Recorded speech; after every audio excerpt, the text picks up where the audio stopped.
Bueno, buenos días. Estamos con Miriam Bregman, que es abogada, es miembro del CEPRAO, del Centro de Profesionales por los Derechos Humanos, militante del PPS y de Frente de Izquierda.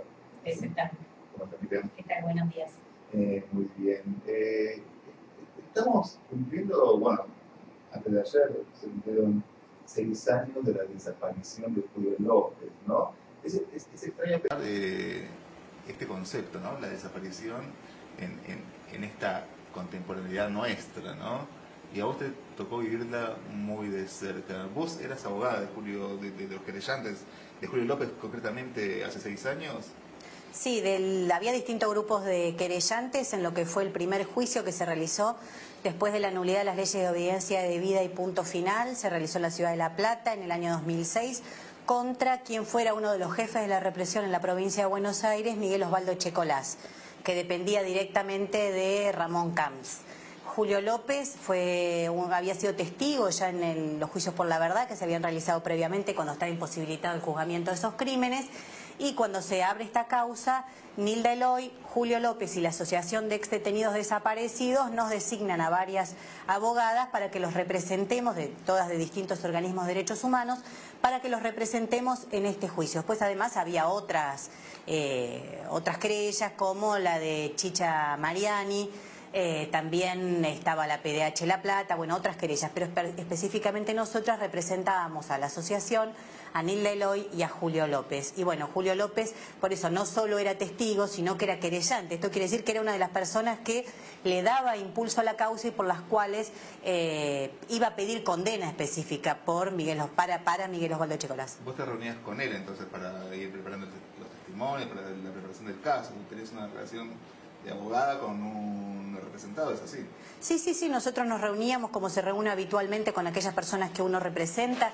Además nosotros pensábamos hacer algo muy innovador y que por supuesto siempre causa mucho ruido, que era pedir la condena por genocidio. Nosotros queríamos dejar de acusar por delitos individuales, homicidio, privación ilegal de la libertad, como se hacía hasta ese momento, y pedir un delito que para nosotros le daba el contenido jurídico-político que realmente tuvo la dictadura cívico-militar de la Argentina, que es que constituyó un genocidio de clase.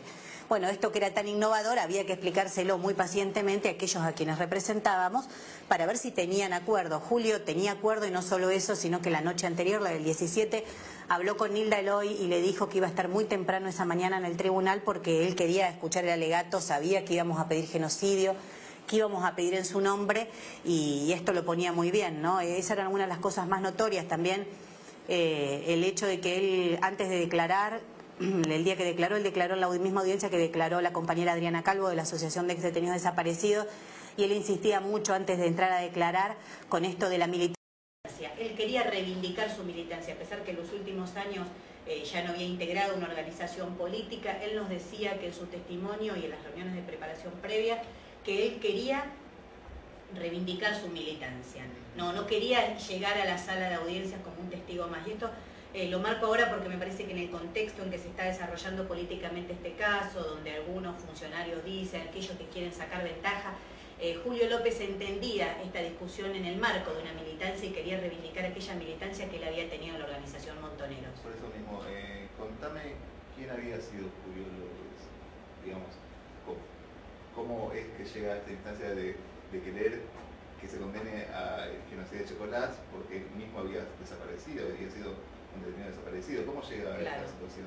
Él había estado secuestrado durante la dictadura por más de 2 años, en la dictadura después del golpe del 76, después pasa por una cárcel durante un tiempo, es blanqueado, por decirlo de alguna manera, cárceles que también eran situaciones de tortura terrible, como fueron las cárceles que funcionaron alrededor de La Plata, y posteriormente Julio, ahí los compañeros exdetenidos desaparecidos habían perdido contacto con Julio, retoman el contacto cuando comienzan los juicios por la verdad y Julio se presenta a declarar. Él lo que le contaba a los compañeros permanentemente es que él tenía esta necesidad de hablar por aquellos que no habían podido salir del campo. Había un caso que lo había marcado mucho, que era el de una chica que militaba con él, que había dado luz a su bebé, que fue secuestrada casi inmediatamente.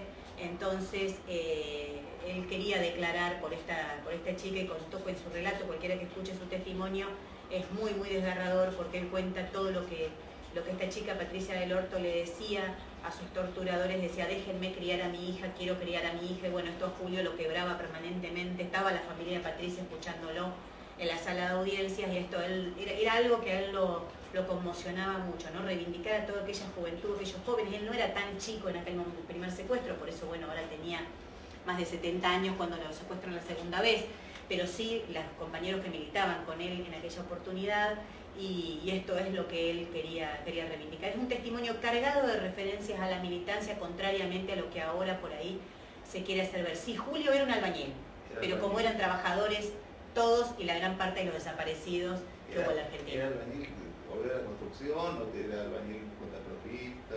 ¿Cómo era eso? Lo que yo recuerdo de lo que él nos contaba era más una especie de cuentapropista, ¿no? Porque él nos contaba, incluso cuando fuimos a la inspección ocular a la comisaría Quinta de la Plata, los distintos lugares que fuimos recorriendo, él había trabajado en una casa vecina, bueno, nos iba haciendo los relatos de cómo él conocía tanto la ciudad de La Plata, esa comisaría, cómo había logrado reconocer a varios de los policías que habían actuado en esa comisaría y que posteriormente lo habían torturado por trabajos previos hechos en la zona. Es decir, él era un trabajador porque los desaparecidos en su gran mayoría eran trabajadores y estudiantes. Acá no hay que... A veces se carga la palabra albañil para separarla de la militante. Nosotros decimos lo contrario. La dictadura precisamente estuvo dirigida hacia esos trabajadores y a esos estudiantes que cuestionaban una determinada situación política reinante en el país, con diferentes matices, pero que todos peleaban por una sociedad sin explotados, sin oprimidos. Era de la organización Montoneros. Sí. Sí. Sin embargo, después de su liberación, él recluye sus recuerdos, algo por el estilo, ¿no es cierto? ¿Cómo se...? Porque pasa un largo tiempo hasta que decide contar su cautiverio, ¿no es cierto? Contame esa cuestión. Sí, lo que pasa en la Argentina es un largo tiempo de impunidad. Piensen ustedes que comienzan los juicios a las juntas, el juicio de Ramón Camps, algunos procesos más, y después viene rápidamente, muy rápidamente, la obediencia debida y punto final bajo el gobierno de Alfonsín. Y allí la mayor parte de los testigos hacen un enorme, y sobrevivientes hacen un enorme corte. Queda, por supuesto, lo que es histórico en la Argentina, que es la lucha de un grupo de organismos de derechos humanos, de personalidades de derechos humanos, pero de conjunto hay un quiebre importante dado por la impunidad reinante. Cada vez que uno revisa qué hicieron todos estos personajes, algunos estuvieron de jefe de seguridad de las empresas de Chabrán, otros, bueno, Julián Minetti era el custodio de Alfonsín. Yo ahora lo veo, mis compañeros del CEPRO de Neuquén, Ivana Bianco, está en los juicios de Neuquén, ¿no? Y cuando ella me cuenta los relatos de Julián Minetti, bueno, ese señor uno lo tiene que ubicar, si uno se ubica en el 83, 84, 85, o sea, prendía la tele, lo veía Alfonsín, venía caminando atrás, el padre de la democracia. Estamos hablando de cosas por el estilo. Bueno, el caso de Héctor Febrés, tiene en su currículo haber sido seguridad de enorme cantidad de empresas, incluso de boliches muy caros, de estos que funcionaban en la Costanera en los 90, con una foto de Menem diciendo a mi mejor amigo o a un gran amigo. Es decir, los genocidas siguieron en actividad, siguieron en funciones en las propias fuerzas represivas que integraron, como continúan hasta el día de hoy, pero también tuvieron todo un periodo donde ocuparon cargos en importantes empresas. Era difícil en ese momento conservar una línea de denuncia. Pero luego él entonces decide, bueno, se plantea estos juicios por la verdad y decide hablar. ¿Qué es lo que cuenta concretamente?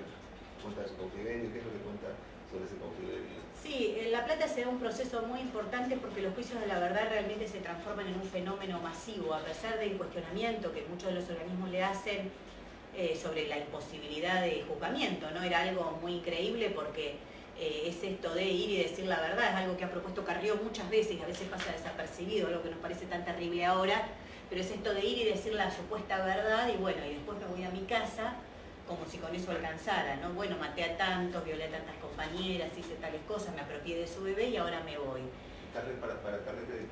Carrió ha dicho muchas veces, pone como ejemplo las comisiones por la verdad de Sudáfrica, que son comisiones de verdad, es decir, sin justicia. Verdad quiere decir verdad sin justicia.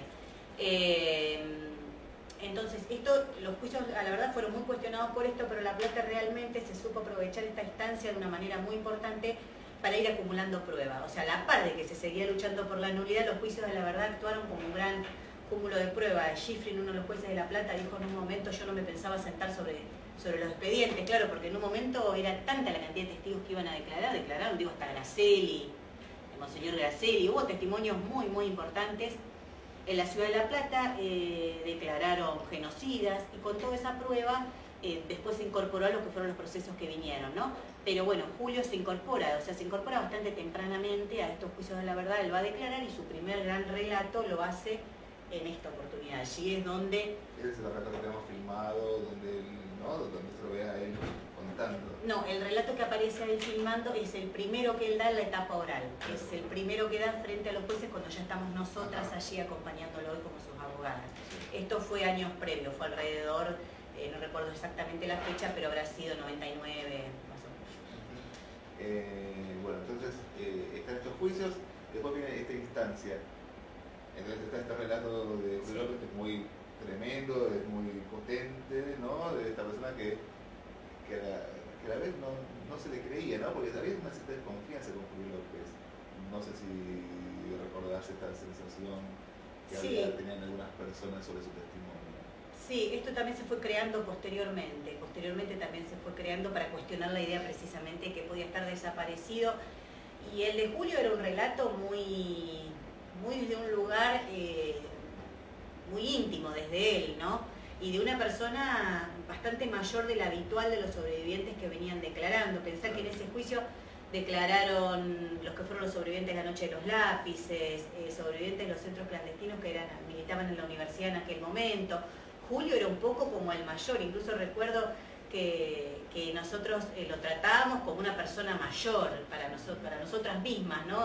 Era mucha la distancia que había en el sentido de la edad, pero un relato muy completo, y ya desde ese momento, como decís vos, desde la defensa de Checolás se trató de cuestionar, y con declaraciones se trató de cuestionar muchísimo el testimonio de Julio, porque se dieron cuenta que en él había algo fundamental, había un reconocimiento directo de muchos de policías que no estaban detenidos, que nunca habían sido mencionados en estas causas, es decir, que era un testimonio que venía a incorporar la identificación de nuevos represores. Ellos rápidamente con olfato identificaron que ahí había un testimonio muy valioso.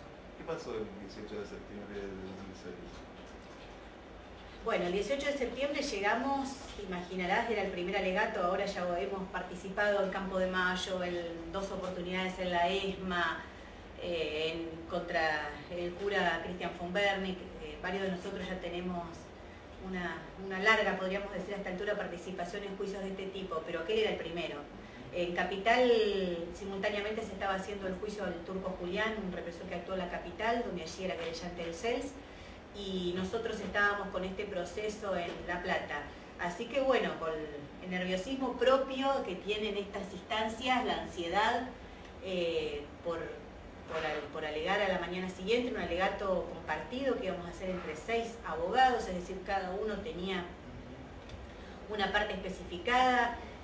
Con Guadalupe Godoy de la Liga Argentina íbamos a abrir el alegato. Yo comenzaba con una exposición sobre lo que había sido toda la situación económica que dio lugar al golpe de Estado, los responsables económicos del lugar, y bueno, luego continuaba ella y Liliana Macea, otros abogados que nos acompañaban.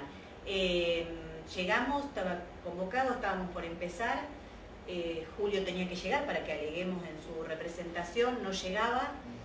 El tribunal dijo que si no llegaba no podíamos comenzar el alegato, que había que hacer. Bueno, se armó ahí la sala repleta, era la municipalidad, entonces era un salón gigantesco, con una participación popular impresionante, con bandera. Los periodistas que estuvieron ahí ese día todavía nos lo dicen, que no podían creer en que había medios extranjeros. Era realmente un hecho político era la primera vez, era un símbolo mundial realmente.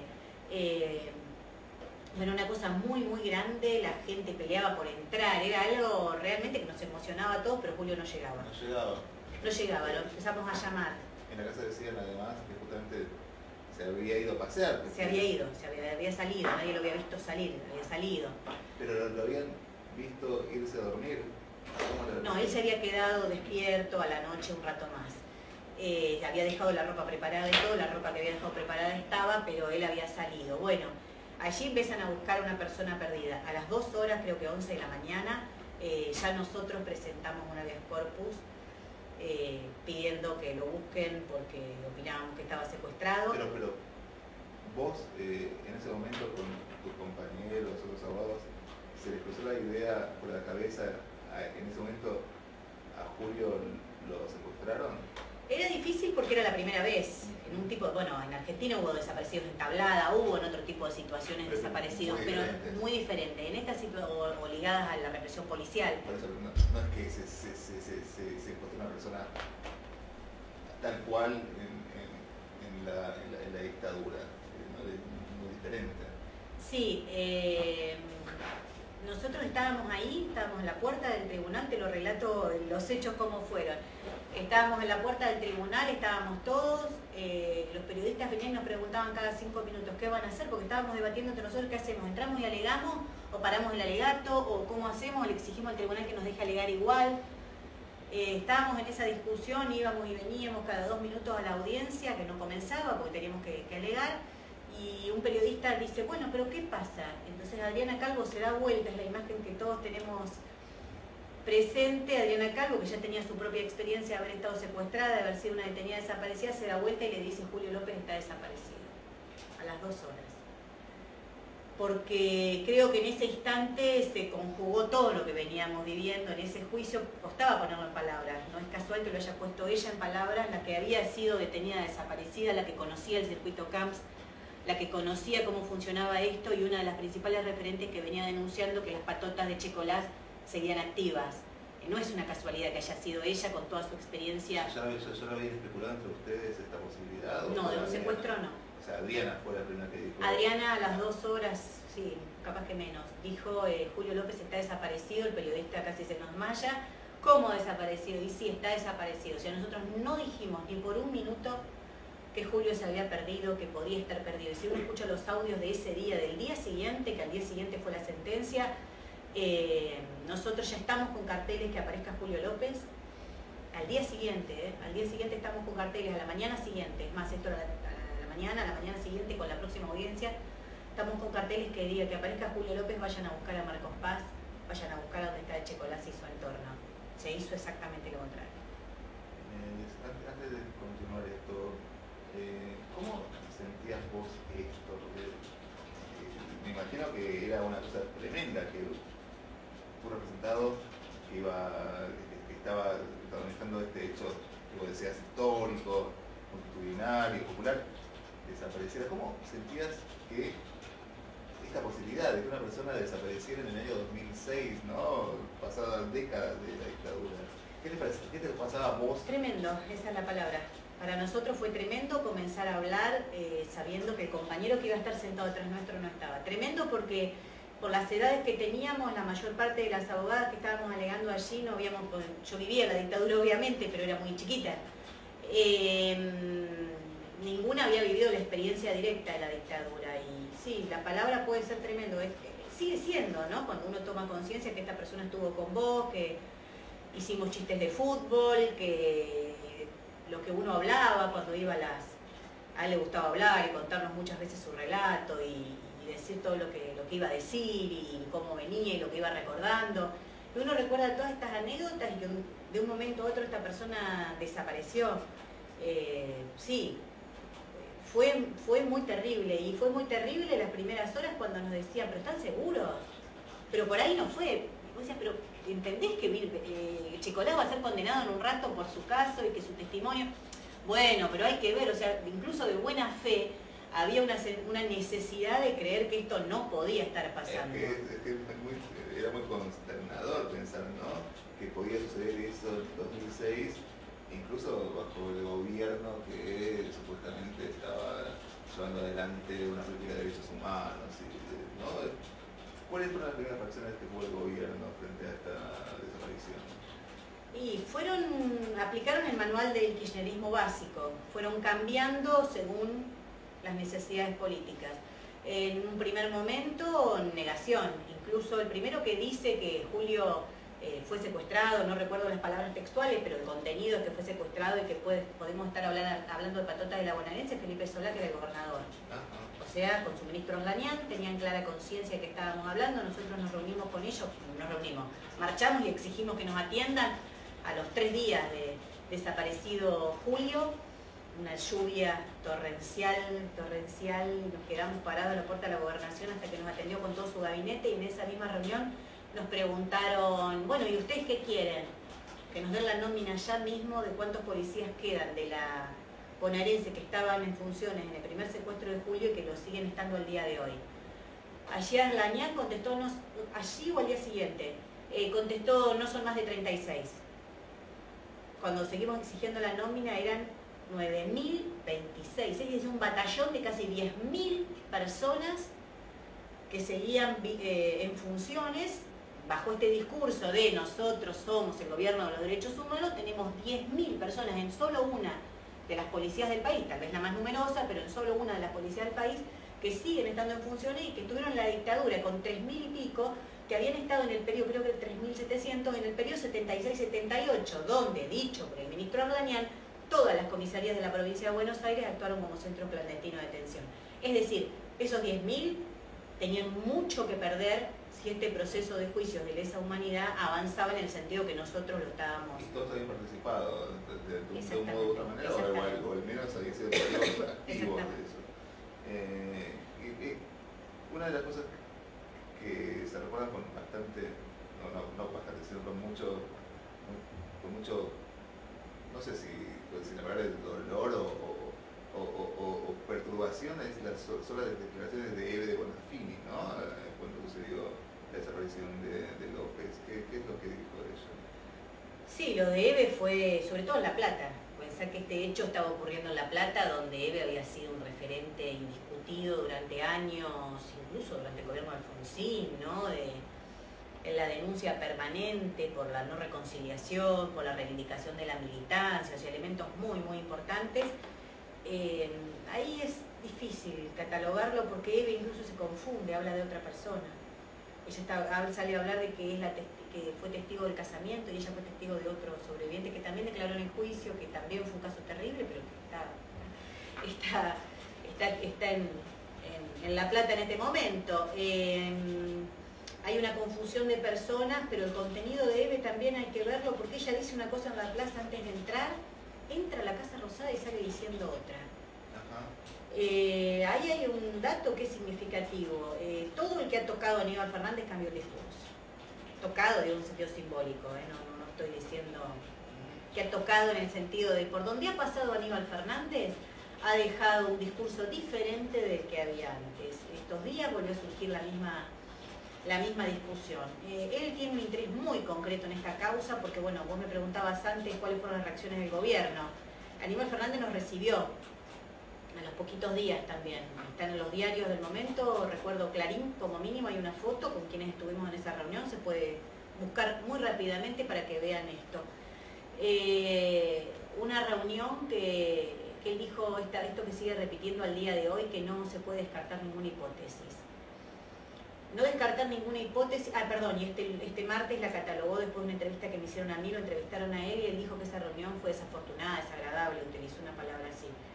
O sea, él es la víctima, ¿no? Como si él era el ministro del Interior, él es el responsable de que sí, claro, y el ministro del Interior, no el de Relaciones Exteriores. El responsable de toda la policía. Claro, y de que sigan funcionando dentro de la fuerza represiva este tipo de aparatos que provienen de lo más rancio de la dictadura militar. O sea, él tiene que defender su propia responsabilidad, una vez más relacionado a una grave violación de los derechos humanos. Así que entiendo que por eso él está tan interesado en atacar a los que hemos denunciado siempre esto como una desaparición. Él dijo allí la famosa frase, no voy a descartar ninguna hipótesis, no podemos descartar que esté en la casa de la tía. Yo siempre digo que eso podría ser una exageración de estas que Aníbal Fernández tiene que es tan famoso, ¿no? Por estos debates lingüísticos que entabla con algunas personas y demás. Pero no es una exageración si uno piensa que lo mandaron a buscar a Julio López con la policía todo un día entero en Villegas, de donde era Julio López, General Villegas, estuvieron ahí, en un pueblito que está lo de Villegas, donde él había nacido. No, pero él también planteó una hipótesis parecida. Sí. Por eso relaciono todo con esta persona, ¿no? Y lo mandaron a buscar a la casa de la tía, no es que te lo dice como algo, una exageración polémica. Lo hacen, distrayeron la investigación que debían haber iniciado rápidamente buscar a una persona secuestrada, la distrayeron buscando una persona perdida. Una persona perdida se la busca, recuerdo que decían, lo buscaremos abajo de los puentes. No lo busquen debajo de un puente, porque Julio López está secuestrado, no puede, nadie tiene una persona secuestrada debajo de un puente. Es decir, eran todas frases para la prensa. Recordarán ustedes que se mostraba a la policía, como hizo en el caso Candela, le mostraba por televisión los rastrillajes. Era bueno lo mismo, ¿no? El modus operandi de la bonaerense en este caso. Hoy hablábamos del modus operandi del doble discurso kirchnerista, acá podemos también aplicar el de la bonaerense. El caso Candela tiene mucho de esto, de mostrar por televisión grandes efectos distractivos para en realidad ocultar la verdadera responsabilidad que tiene la fuerza en el crimen organizado.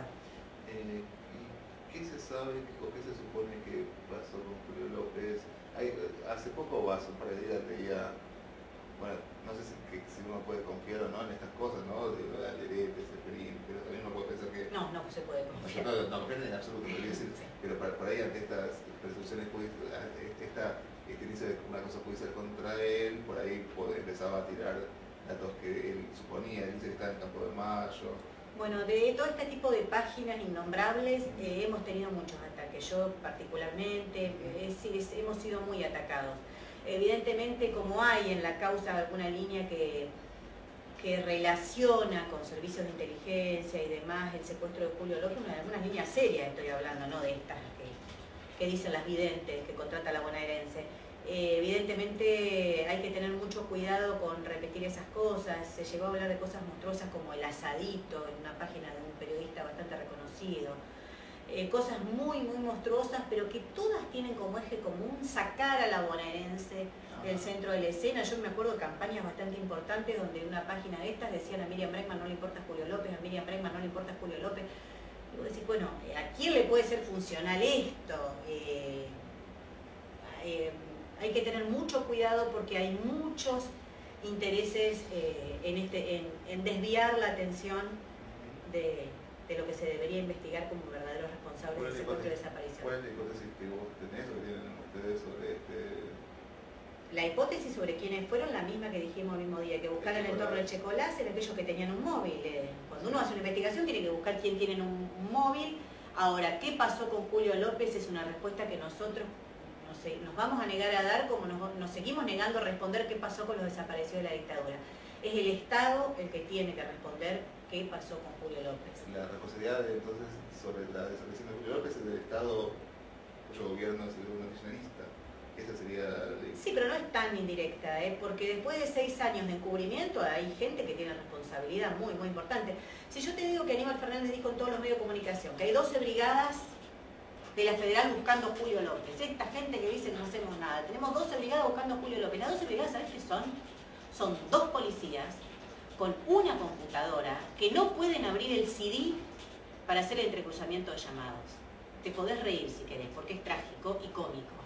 Esas son 12 brigadas. Las 12 brigadas de Aníbal Fernández son 2 policías, se equivocó por un 1, son 2, sin un 1 adelante, que tienen una computadora y no pueden abrir el CD para hacer el entrecruzamiento de llamados. Entonces ahora el fiscal Molina, que por favor sáquenme a la Federal. O sea, no sé si fue la bonaerense. La bonaerense no echándole la culpa al perro, la sacaron porque el perro no tenía la suficiente capacidad olfativa, el perro que utilizaba la bonaerense. Si la culpa es del perro, pues si querés te cuento. Ahora, los 2 policías de las 12 brigadas que tiene Aníbal Fernández buscando a Julio López no pueden abrir un CD. Es decir, a 6 años no pudieron hacer un cruce de llamada porque no tienen la tecnología, una computadora con una memoria suficiente para abrir un disco. Estamos hablando de algo que es una especie de burla. Hoy, ¿cómo sigue la causa de Julio López concretamente? En el campo judicial hay denuncias, hay respuestas, se sigue investigando. ¿Cómo es la cuestión hoy, 6 años después? 6 años después hay impunidad, eso es lo primero que hay que marcar. La clave es la impunidad y el encubrimiento. Por eso te decía, no se puede hablar solo de impunidad, sino también de encubrimiento, porque pasaron 6 años. A 6 años ya hay que ver quiénes son los responsables de que todo esto se desvió. No se puede pensar que son una serie de errores. Cuando la computadora no anda, cuando uno sigue el rastro de una mujer que se convierte en pájaro, cuando las 12 brigadas son 2, cuando la CIDE dice que los datos que aportó a la causa en el anexo... ¿Qué es lo de la mujer? Ahora vamos. La CIDE dice que la mujer que los datos que aportó a la causa los sacó de la guía telefónica. Cuando le preguntamos a la policía quién vive en la cuadra donde los perros sí encontraron rastros de Julio López, mirá qué prueba importante, y dice, viven tales y tales personas, los datos los sacamos de la guía Telexplorer, esa que uno puede, de ahí sacar los datos. Es decir, todo esto puede ser una serie de errores o puede ser un gran operativo de encubrimiento. Cuando ese encubrimiento perdura, cuando vos pones al mando de la investigación a funcionarios de la dictadura militar, ya no podemos estar hablando de errores, tenemos que hablar de que realmente hay una política consecuente de encubrir y que este caso termine en la nada. Ahora, en el marco de todo eso, pistas hay, pistas para seguir en la causa siguen estando. El problema es que no hay una decisión política de avanzar porque la bonaerense se les vuelve cada día una fuerza más incontrolable, pero más necesaria para los planes políticos que tiene. Una situación de pobreza como tiene la provincia de Buenos Aires, la bonaerense actúa directamente como una fuerza de ocupación en los barrios populares. Decir que pueden prescindir de esa fuerza para seguir manteniendo ese nivel de desigualdad social es imposible. Es decir, porque la necesitan, la encubren. ¿Me decías lo de la mujer pájaro? Sí, creo que eran 12 comisarías de la provincia de Buenos Aires, intervinieron operativo allí por el 22, 23 de diciembre, 24 de diciembre puede ser también una fecha importante para mover tanta cantidad de policías, porque la causa, cuando todavía estaba muy fresca y aparecían datos muy importantes para seguir, esto fue lo que atrajo la atención de la bonaerense y desvió absolutamente todo hacia allí por varios días. Una mujer que en Perú se convierte en pájaro por las noches, vuela hasta La Plata y en su vuelo logra visorar a Julio López. Esto a la policía le pareció que no había que descartarlo, porque claro, no hay que descartar ninguna hipótesis. Si no hay que descartar ninguna hipótesis, bueno, esto puede ser una manera de llegar a Julio López, y movilizaron decenas de comisarías, más de una decena de comisarías de la provincia de Buenos Aires en un mega operativo buscando lo que la mujer pájaro les había dicho. Y contratar pendulistas, ¿no? Para que con un péndulo indiquen el lugar donde puede estar Julio López, videntes, bueno, lo que se te ocurra para distraer la atención. Sin embargo, decir que no exploraron o no recabaron información sobre la cuadra donde los perros habían detectado rastros olfativos de López. ¿Ustedes pudieron verificar quiénes estaban, quiénes vivieron en esa cuadra? ¿Se sabe si hay pistas sobre ese rastro? Sí, lo que nosotros estamos esperando es esa respuesta, precisamente. ¿Por qué los perros se pierden o se encuentran rastro ahí? Y encontraron rastro también en otro operativo, y siendo las 10, 22, 30 horas, el fiscal de la provincia de Buenos Aires suspendió el operativo porque dijo que estaba muy oscuro por la oscuridad reinante y lo tupido de la vegetación. Por ese motivo suspendió el operativo cuando los perros habían encontrado rastros positivos. En otro de los casos, en la misma zona, el mismo día o muy cercano, los perros llegaron hasta una finca. Cuando se llama a declarar, los policías dijeron que bueno, que como el dueño de la finca los invitó a tomar mate, pasaron y estuvieron un rato con la zapatilla o con el elemento que llevaban para que los perros busquen rastro, tomando mate en la casa, con lo cual anularon la pista que previamente habían encontrado. Es decir, es una cosa que uno no puede creer que con tal grado de caradurez o de impunidad, para poner la palabra más precisa, se puede ir repitiendo tantas cosas, tantas veces, llegado el caso en que en un momento se cuestionó el perro, como te decía antes, Quintín, no recuerdo ahora el apellido, pero un perro de estos supuestamente entrenado, era el perro que iban a encontrar a Julio López cuando tuvieron que buscar el argumento para sacar la bonaerense de la causa. Nosotros veníamos pidiendo que la saquen por los motivos que te estoy relatando, porque era evidente que estaban encubriendo, porque era la que debía ser investigada, la bonaerense. No la investigadora que hicieron el juez Durán de La Plata, saca una resolución diciendo, de la Cámara, ¿no? Diciendo que bueno, que el problema era el perro no estaba lo suficientemente entrenado, lo degradaron al perro y lo mandaron a hacer otro tipo de operativo. Una cosa terrible, porque cuando el perro que supuestamente iba a encontrar a Julio López le dieron una zapatilla para que olfatee la prueba que le hicieron, el perro se puso a jugar. Era un perro que estaba entrenado para cualquier cosa, menos para buscar a una persona. Eso no puede ser un error. Si yo pido un elemento técnico, como es en ese caso, y traen algo que termina siendo una burla. El perro se puso a jugar con lo que supuestamente tenía que olfatear y buscar el rastro. Entonces, ¿qué hicieron? Le echaron la culpa al perro y lo degradaron y lo mandaron a hacer otro tipo de tareas. Acá Leandro Ross pregunta, ¿cómo ves el oportunismo de algunos abogados que salían a decir que se había encontrado el cuerpo de López? Lo veo como una de las... ¿Pero a qué se refiere? Primero contarnos un poco. Creo que se refiere a algo que ha ocurrido varias veces en la causa, algunas veces a mano de la propia policía, ¿no? Hay nombres de policías que han llamado diciendo encontré el cuerpo de Julio López, después no se sabe qué pasa, por qué no era, si era...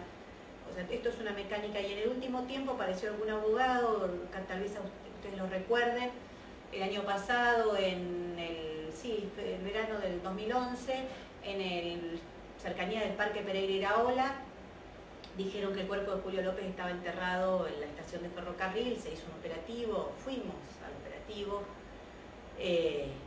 pero bueno, evidentemente no había nada, no coincidían los datos con lo que habían dicho, dijeron que era un testigo de identidad encubierta, pero en el medio de eso, que está bueno que lo recuerden, en el medio de eso ese abogado lo que hizo durante todo el tiempo que tuvo aire fue tratar de desprestigiarnos a los organismos que estamos luchando, diciendo, bueno, ellos no creen, no lo quieren encontrar a Julio López. Es decir, esta mecánica de desprestigiar a los que luchan es como algo muy, así como la lucha por la libertad democrática en la Argentina está arraigada, desprestigiar a quienes la hacen también, el famoso viejas locas que le decían a las madres, es casi una cosa que está muy metido como un método de desprestigiar a quienes luchamos por la ampliación de derechos, por terminar con la impunidad. Muy bien, Miriam, entonces lo que hoy reina es la impunidad sobre este caso. Ese sería el concepto que vos querrías destacar, o que querrías destacar a 6 años de la desaparición de López. La impunidad y el encubrimiento. La impunidad, el encubrimiento y la utilización del caso de Julio según las necesidades políticas. Esto que hablábamos un poco al principio. Primero decir que podía estar perdido, después Néstor Kirchner en diciembre del 2006 cuando ocurren otros hechos de secuestro diciendo que evidentemente en la Argentina actuaban bandas policiales y parapoliciales, que algunas estuvieron o están relacionadas con las instituciones actuales, es decir, un reconocimiento de esto que veníamos diciendo, después de haberlo retado a Solá porque había dicho que Julio López estaba desaparecido, o sea, esta adecuación del discurso, llegando al caso creo que terrible, que la Presidenta de la Nación, que como siempre digo, se puede discutir si está bien o mal, lo que no se puede discutir es que usa la cadena nacional, donde ha hablado de la carne porcina, de las milanesas, ha hablado del tema que uno quiera, de libros, en la cadena nacional nunca, jamás ameritó para ella una línea, un párrafo, la desaparición de Jorge Julio López. Este es un mensaje muy importante, no es una distracción, no es un error. Cuando uno no nombra un delito tan importante como este, ligado a los delitos de lesa humanidad, está haciendo una opción política de por ahí no me voy a meter. Y algo que no me quiero olvidar, pensemos que tal vez tuvo que ver esta decisión de no nombrar nunca más a Julio López porque ocurrió otro hecho terrible posterior al de Julio, que es el asesinato de la testigo Silvia Supo. Lamentablemente, tal vez porque ocurrió en Santa Fe, tal vez porque, no sé, no puedo saber cuál es el motivo por el cual esto no se ha investigado suficientemente, pero lo ocurrido con Silvia Supo, este asesinato, tratando de pasarlo por un robo, cuando evidentemente no fue un robo, cuando su familia sigue exigiendo saber... Recordemos un poco que esta era una también sí, testigo... también una testigo, sí. Creo que lo de Silvia Supo fue la constatación de que estamos hablando de bandas completamente operativas ligadas a la... Que están en actividad evidente, no lo de Silvia, bueno, ni que hablar del asesinato de Febrés en su celda VIP, ¿no? Un represor de la ESMA que es asesinado en la celda de prefectura. Estos elementos creo que fueron parte de lo que determinó. Febrés es asesinado además el día que asumía Cristina Kirchner. También yo era abogada en esa causa de Carlos Lorquiparitze y de la Asociación de Detenidos Desaparecidos. También allí, bueno, es otra cosa, ¿no? Pero también allí se lo trató de entregar a la familia, enterrarlo rápidamente y tuvimos que pelear mucho las primeras horas para que se haga una autopsia, para que se vea, porque rápidamente, acá hay jueces que son peritos, que son todos, dijeron muerte natural, terminado el caso. Dijimos no, tuvimos que poner un perito de parte para que haga las pericias, para que encuentre cantidades increíbles de cianuro en sangre. Es otro caso, donde ahí también podemos hablar de la federal, podemos hablar de otras cosas, pero creo que este conjunto de hechos deben ser parte de lo que determinaron que Cristina Kirchner nunca haya nombrado a Julio López. Bueno, estuvimos hablando con Miriam Breckman. Les quiero mostrar acá, este es un libro que sacó la Asociación de Detenidos Desaparecidos, que es muy completo, es muy importante su publicación, donde está mucho de lo actuado sobre este caso. En otra oportunidad hablaremos sobre temas actuales, porque Vivian Bregman de política, nos hemos extendido en esta entrevista. Esto es muy político porque habla del doble discurso kirchnerista. Sí. Perfecto, pero quiero decir sobre política más coyuntural y sobre frente de izquierda y estas cosas que también son importantes e interesantes, pero lo dejaremos para otra oportunidad, porque además Vivian es también una de las abogadas que ha tenido una participación en la denuncia del Proyecto X, un caso también donde el kirchnerismo ha implementado métodos de espionaje a luchadores obreros en la Panamericana, lo hemos reflejado en página en placemayo.com también, pero bueno, tendremos otras oportunidades para hablar sobre estos temas. Bueno, Vivian, muchas gracias por habernos contado un poco sobre Julio López. Bueno, y muchas gracias por contar con ustedes siempre para este tipo de denuncias que para nosotros es muy importante que se tomen con profundidad, que no sean Julio López está desaparecido y nada más. Queremos explicar por qué está desaparecido Julio López y explicar qué decimos cuando decimos que hay impunidad en la Argentina. Gracias. Gracias.